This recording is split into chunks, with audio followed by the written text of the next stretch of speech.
ये है देवभूमि उत्तराखंड, जहाँ पर हमें अनेकों देवी देवताओं के मंदिर देखने को मिलते हैं और साथ ही सुनने को मिलती हैं यहाँ की संस्कृति और परंपराओं को दर्शाने वाली लोक गाथाएँ। वैसे हमारी संस्कृति में देखा जाए तो हमारी बहन बेटियों को शादी के बाद ससुराल तक बड़े आदर के साथ विदा करा जाता है, जिसमें सारे सगे संबंधी दुल्हन से भेंट कर उन्हें उपहार भी देते हैं। तो इस वीडियो में बात हो रही है एक ऐसी ही यात्रा की। ये है मां नंदा देवी राजजात यात्रा, जो कि हर 12 साल में यहाँ के चमोली ज़िले में होती है। और ये यात्रा इतनी भव्य है कि इसमें श्रद्धालु मां नंदा देवी की डोली लिए उन्हें कैलाश तक विदा करने के लिए लगभग 280 किलोमीटर की पैदल यात्रा करते हैं। अब इस साल हमें भी मां नंदा देवी की छोटी जात में शामिल होने का मौका मिला और उसी में से कुछ खास पल मैं आपके साथ शेयर करूंगा, जिसमें ये खूबसूरत पहाड़ आपको देखने को मिलेंगे, यहाँ की संस्कृति दिखेगी और तन और मन से भक्ति में डूबे हुए श्रद्धालु भी आपको दिखेंगे।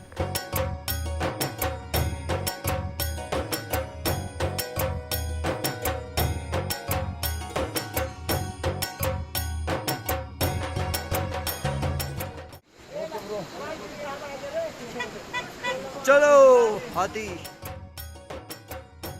जैसा कि आप जानते ही हैं कि हम मां नंदा देवी डोली के साथ साथ सैकड़ों गांवों से अनेकों पड़ावों को पार करते हुए इन खूबसूरत पहाड़ों में पिछले 5 दिन से पैदल चल रहे हैं। उस दिन जहां तक हमें जाना था वो था मुंडोली गांव, जहां तक पैदल चलते चलते हो चला था अंधेरा और इन पहाड़ों की चढ़ाई में घने जंगलों के बीच से होते हुए माता की डोली बढ़ती जा रही थी आगे। मतलब माता की डोली जहाँ जहाँ पे जानी है, जिस जिस गांव में जानी है, भक्तों को पूरा मौका मिलता है कि वो आके वहाँ पे भेंट दे सके। चाहे रात के 10-12 बजे हैं, डोली हर जगह रुकते हुए अपना पड़ाव कंप्लीट करती है।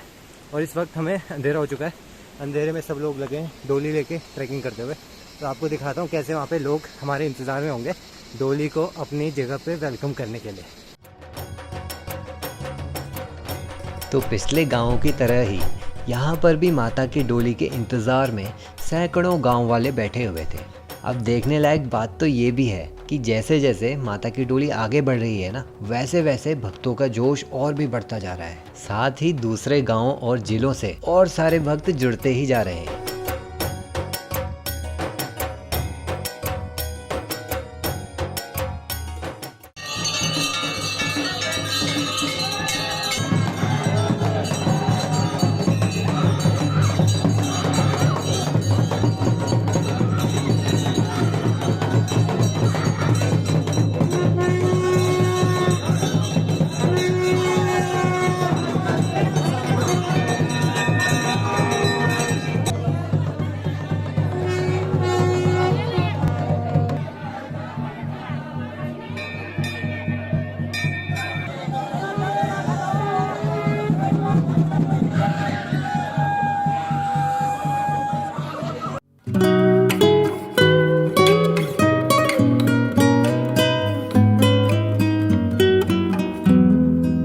तो अगली सुबह सुबह हम भी बढ़ने लगे अगले पड़ाव की तरफ, जो कि है वाण गांव। अब वाण गांव वो आखिरी गांव है जहां से ऊपर को बुग्याल शुरू हो जाएंगे। मतलब इसके ऊपर माता की डोली जहां तक जाएगी वहां तक हमें कोई गांव नहीं मिलने वाला था। पहाड़ों पर वो खूबसूरत झरने, नज़ारे और तरह तरह के इतने सारे प्यारे लोग मिल रहे थे कि इतने सारे दिनों का हमें कुछ पता ही नहीं चल रहा था। पंडित जी के पीछे पीछे हम लोग जा रहे हैं और कोशिश हमारी ये रहती है ना कि जो नंदा देवी माता की असली डोली आती है उसके साथ जो भीड़ भाड़ आती है उससे थोड़ा आगे या पीछे हम लोग चलने की कोशिश करते हैं। उससे बस इतना फ़ायदा होता है कि भीड़ भाड़ में उतना तेज़ तेज़ हम लोग चल नहीं पाते एक्चुअली।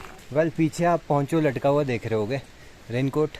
अभी हो गई थी बारिश अचानक, तो होपफुली थैंक गॉड कि बारिश रुक चुकी है। बारिश में यार बहुत प्रॉब्लम हो जाती है। हम इसकी बात करें, अब हम मानसून में ट्रैक करें तो देखो फुटवेयर आपको नहीं चलेगा। नॉर्मल जो हम स्पोर्ट्स शूज़ पहनते हैं काम नहीं करेंगे। साथ में ये जो हम इतना सारा सामान कैरी करें इसको भी बचाना बहुत ज़रूरी है। तो पंडित जी ने हमें नारियल का प्रसाद दिया, खा लेना बोला चारों। Let's eat it now. Binsar trek में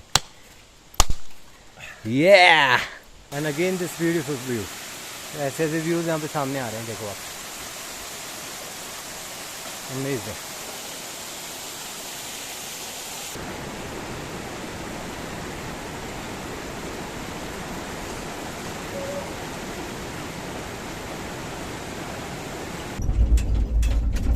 just where we are right now. तो हम हैं छोटी वाली ट्रक के पीछे। छोटे से हमने लिफ्ट लिया थोड़ी देर के लिए। तो कैसी खराब रोड है, उसमें हम हिलते डुलते उछलते कूदते हम लोग। ये हमारे लगेज है और नीचे पानी पानी हो रहा है क्योंकि बारिशों का मौसम है। और सामने से देखते हैं नज़ारा।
So friends finally we are at the last stop, जो कि मैं कहूँगा इस यात्रा का ना, जहाँ पे से बुग्यालों का ट्रैक शुरू होता है, उसका आखिरी स्टॉप है, गांव है। मैं लिटरली बताऊँ, सोच के इतनी खुशी हो रही है ना। तो नंदा देवी माता की डोली के साथ साथ हम लोग आए, वहाँ तक पहुँचे और यहाँ पे हमको काफ़ी कुछ कल्चरल चीज़ें देखने को मिली बाढ़ में। और ऊपर ऊपर पेड़ हो जाते होते जा रहे हैं कम। तो इसका मतलब है कि यहाँ से बुग्यालों की चढ़ाई शुरू होने वाली है, जो कि शुरू करेंगे हम कल, आज के पूजा पाठ और भंडारे के बाद। और यार मौसम देखो ना, इतना प्यारा, मुझे बहुत पसंद आया। तो अब देखना ये है कि कहाँ तक और कैसे हम ट्रैक कर पाते हैं। बेदिनी बुग्याल तो एटलीस्ट जाएंगे, जहाँ तक यात्रा जाएगी। उसके ऊपर अगर मौसम साथ देगा तो हम रूपकुंड लेक तक जाएंगे, जो कि उधर की टॉप मोस्ट लोकेशन आप कह लो, क्योंकि उसके आगे बहुत कम लोग जाते हैं।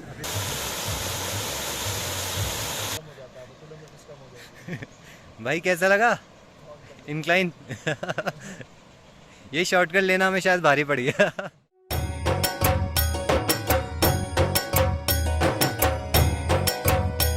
तो इन्हीं लोगों के बीच से पहाड़ों की चढ़ाई करते हुए हम पहुंच गए एशिया के सबसे बड़े बुग्यालों में, जहां की खूबसूरती को जितना आंखों से निहारो उतना कम है। मतलब चारों तरफ घास के हरे भरे मैदान, ऊपर से सुंदर हिमालय की चोटियों का दृश्य। लेकिन कुछ और बात थी जो मुझे इससे भी ज़्यादा खास लगी। मतलब आप सोचिए, आखिरी गांव से भी इतना ज़्यादा किलोमीटर दूर, जहां पर हमें पैदल चलकर आने में बहुत कठिनाइयाँ हुई, वहां पर भक्तों के लिए था तीनों टाइम पेट भरकर भंडारा। और इतना ही नहीं, उसके साथ साथ बहुत सारे सांस्कृतिक कार्यक्रमों के बीच भक्तों का चल रहा था गाना बजाना, और जिसमें इतना उत्साहित होने की वजह से हम अपने पाँव को भी रोक नहीं पाए।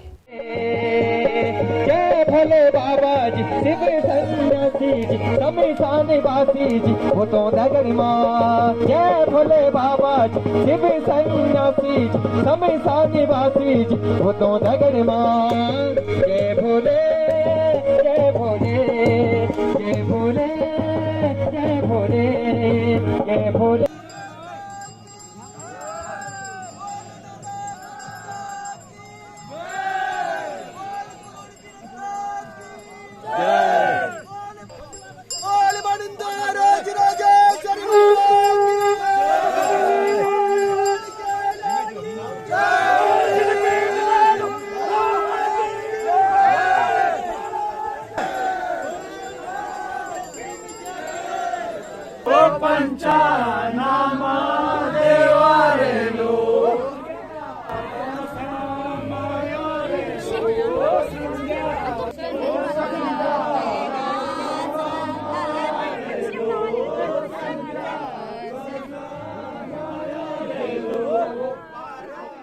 तो यार देखो अभी जस्ट डोली आई थी, वहाँ पे इतनी भीड़ है ना, मतलब इधर उधर के गांव वाले इतने सारे वो सब लगाने आते हैं यहाँ पे। आज आखिरी दिन है, मुझे भी कुछ भेंट जरूर चढ़ानी चाहिए, तो मैं यहाँ पे गया, काफ़ी भीड़ से जूझ के और टीका लगाया।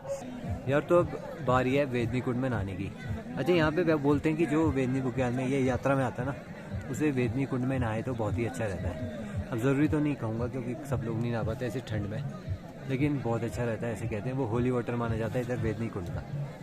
तो बड़ा खूबसूरत सा लेक है, लेकिन इतने ठंड में ना कसम से ऐसा ठंडा हो रहा है, हिम्मत ही नहीं आ रही कि नीचे जाके एक डुबकी मारी जाए। पहले भाई जाएगा, फिर हिम्मत जुटा के मैं देखूँगा कैसा है। एक डुबकी मारनी, ऊपर भाग के आना बस।